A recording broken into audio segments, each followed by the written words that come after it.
All right, let's go for a ride. So the word of the day is anger. And it seems like every summer, especially around August in South Texas, I have to remind myself I might not really be angry. I might just be really, really hot. And so in the spirit of Napoleon Dynamite, remember Pedro, he's like, my head was hot, so I shaved off all my hair. Sometimes I'm just hot. I'm not angry at anyone. It's just hot. So how are you doing? How are you doing with your anger?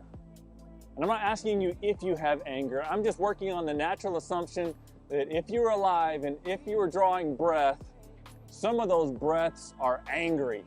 You're spitting venom at folks. And sometimes it's just because, man, you're tired, or you're frustrated, or it's hot, or you're hungry, whatever.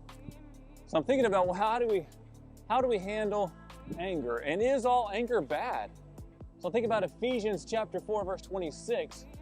Paul the Apostle is writing and he's saying, in your anger, do not sin. He said, don't be angry. He said, no, when you're angry. And sometimes there's righteous anger. Sometimes if we're angry at the things that Jesus is angry at, those are healthy, holy angers. So use those with the Holy Spirit power in the same way that Jesus wrecked shop when people turned God's house, the house of prayer, into a den of thieves. So that was a righteous anger. So there's a place for anger. But way too often our anger turns into a sin. And so that's Paul's recommendation for us, command even more than just recommendation. Hey, in your anger, do not sin. So how do we not sin when we get all hot and angry? Well, I would say, let's use an acronym. COOL. C-O-O-L. In your anger, let's be cool. So the C in cool would be, choose whether or not you're going to be angry. Like, come on now, when I'm angry, it's like, I can't control it. It's just, I hulk up here, man. And no. Fascinating, I was doing some studies that, anger is an emotion, and it is the last emotion that we get control over. Like the average age for a male, a boy, is 6 years old until they can control their anger. Until that age, kind of all bets are off. If they're angry and they can't control it. But you're grown. I'm grown. You can control your anger. So first off, choose to control it.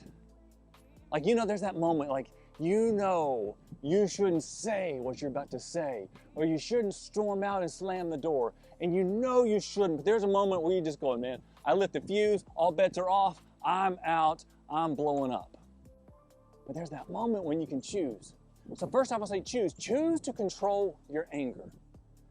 And then O is own it. Own it and recognize that this is me. This is not you. You're like, she makes me so angry. Well, if she makes you so angry and eventually you just leave her and you go get another she and you're hanging out with that she and you're going, she makes me so angry too. I keep falling for people that make me so angry. Now that's a you issue. That's a no matter where you go, there you are kind of thing. You're part of the equation. So own your anger. Recognize, man, she might have had part of it, but this is my anger. I can't blame it all on her. I can't blame shift because that just adds more fuel to the fire of your anger. So choose to control your anger, own your anger, and the next O, offer your anger up to God. I'm going to offer this up to God. See, God knows what's going on in your heart.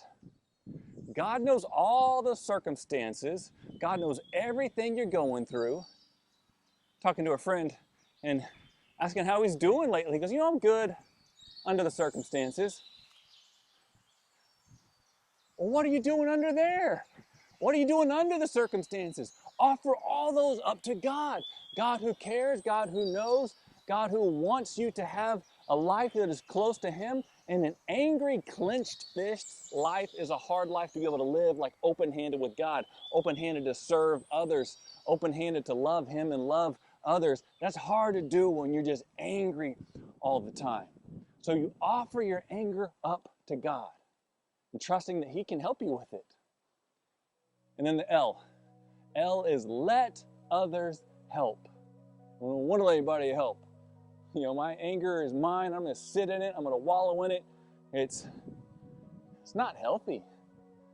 God calls us to love one another, serve one another, help one another, encourage one another. So let others help you in the midst of your anger. God has put some people in your life that can help you so much. And in your anger, do not sin. There's some people that are so good at lifting up prayers, lifting up encouragement, maybe even not even saying a word, just coming over and just helping.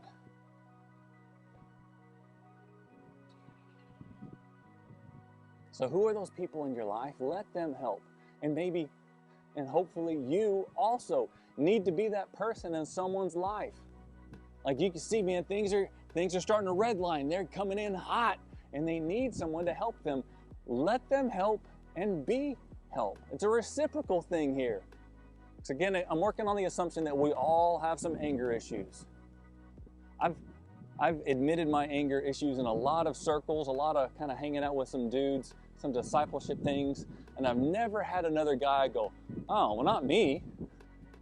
And I'm just talking men, women as well. When we're in like small group Bible studies, no one's ever like, yeah, not me. I'm always cool, never angry. I think especially during, seasons of COVID and pandemic, we've all got like this low-grade frustration going on, and that can turn into a full-blown bonfire of emotions and anger in just a moment's notice.